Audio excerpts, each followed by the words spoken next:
वालेकुम। हाँ जी, पंजाबी कॉमिक्स दी एड जन हुण असीं वापसी दा रस्ता ले लिया।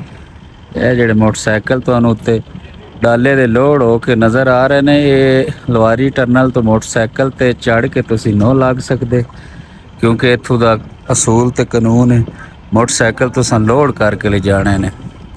ते हुण एक साइड दियां जेह्ड़ियां गड्डियां ने उन्हां रोकेआ है, 5 मिनट एक साइड चलदी है, 5 मिनट एक साइड चलदी है।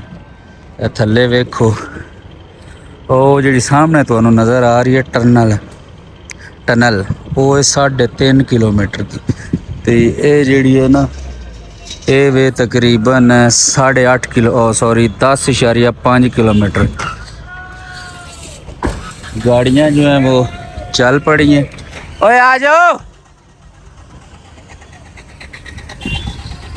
हाँ जी, इशारा हो गया जी, 5 मिनट हो गए ने पूरे, तो गाड़ियाँ अब निकलने लगी हैं। सारी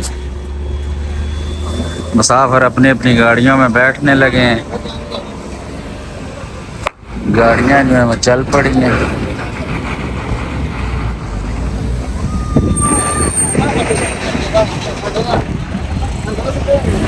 सारी गाड़ियाँ अब आहिस्ता आहिस्ता जो है ना वो आ रही हैं। ये चेक पोस्ट है, यहाँ से टोल टैक्स अदा करती हैं 70 रुपया, और फिर आ जाती हैं। ये हमारी शहजादी भी आ गई है,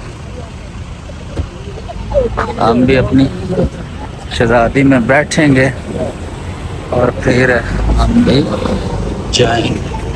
लवारी टनल असीं हुण दाखिल होवां ते इत्थों एक टोकन जिहा दिंदे ने ताकि कोई बंदा ओवरटेक ना करे। अगे जाके टोकन चैक हुंदा है, ਜਿਹੜਾ ਕੋਈ ਵਾਧਾ ਘਾਟਾ ਟੋਕਨ ਵਿੱਚ ਹੋਵੇ ਤੇ ਫਿਰ 75,000 ਰੁਪਇਆ ਜੁਰਮਾਨਾ ਹੁੰਦਾ। ਬੜਾ ਵੱਡਾ ਜੁਰਮਾਨਾ ਰੱਖਿਆ ਇਹਨੇ। ਹਾਂਜੀ, ਤੇ ਇਹ ਪਾਕਿਸਤਾਨ ਦਾ ਫਲੈਗ ਮਾਸ਼ਾਅੱਲਾ ਲਹਿਰਾ ਰਿਹਾ ਹੈ। ਇੱਥੋਂ ਹੁਣ ਸਾਨੂੰ ਟੋਕਨ ਦੇਣਗੇ, ਜਿਹੜਾ ਟੋਕਨ ਅਸੀਂ ਫਿਰ ਅੱਗੇ ਜਾ ਕੇ ਆਪਣਾ ਚੈੱਕ ਕਰਵਾਵਾਂਗੇ। ਇਹ ਟਨਲ ਦੀ ਲੰਬਾਈ ਹੈ 10.5 किलोमीटर। ए भाई यार को हम टोकन लेना है। ए लाले यार टोकन ले लिया माशाल्लाह। टैक्स लिया है सर भाई आपसे? सॉरी, टैक्स लिया है वहाँ पे जी। कितना दिया है? 70 रुपए। ज्यादा ले लिया है? अच्छा बराबर है। ये पूछ देने कि टैक्स मामे ना देता हमने। ला लाना ईमानो ईमान। ए वेखे ना उन्होंने लिख के लाया मोटरसाइकिल दाखिला ममनू है।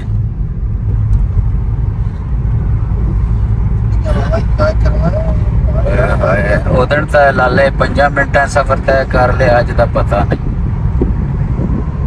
एवड़ी वे एवड़ी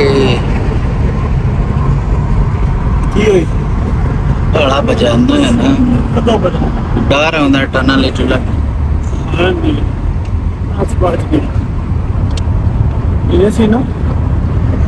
बड़ी ठंडी हवा। हरी टनल का जोड़ा सा फासला है ना वो तय किया 14 मिनटां च, ते बस टनल खत्म होने वाली है। टनल तो ओवरटेक करन दा जोड़ा जुर्माना है अगे भी तुहानूं दस्सिया कि 75,000 रुपया है। बंदा एक सानू ओवरटेक करके गया, उन्होंने ये नहीं सी पता कि अगे जाके आ वड्डे पखे लगे जी, इस वजह तो ठंडी जे। वेखो ना सामने पखे लगे ने, उदले चलते पे ने ते इदले बंद ने। हाँ जी, लो जनाब, खैरोफियत नाल जी टनल दा सा फासला तय कर लिया। ते जनाबे आली अगे आ गया जे इमर ग्रां ते तीर 17 किलोमीटर। इत्थों तीर तो सीधे जाना वादिए कमराट है। की है माला चेक कराओ ना, दो ता करो ना। 12 नंबर है। मुकामिया ने उदू कट देन तो सानू किदू कटना इन्हें इदू थोड़ी बहुत रूटीन चेकिंग नहीं तो पता होता नहीं कि ओवरटेक करके आवे इन्होंने। यही का सिस्टम है। उन्होंने पता लग गई कि मलकू बैठा है। चेकिंग को उन्होंने की इतने हम जी कार्ड देना है, ठीक है, तो कार्ड दे के ना ते फंड रखना। ओ भाई कार्ड ले लिया। अज एडी सख्ती कोई नहीं।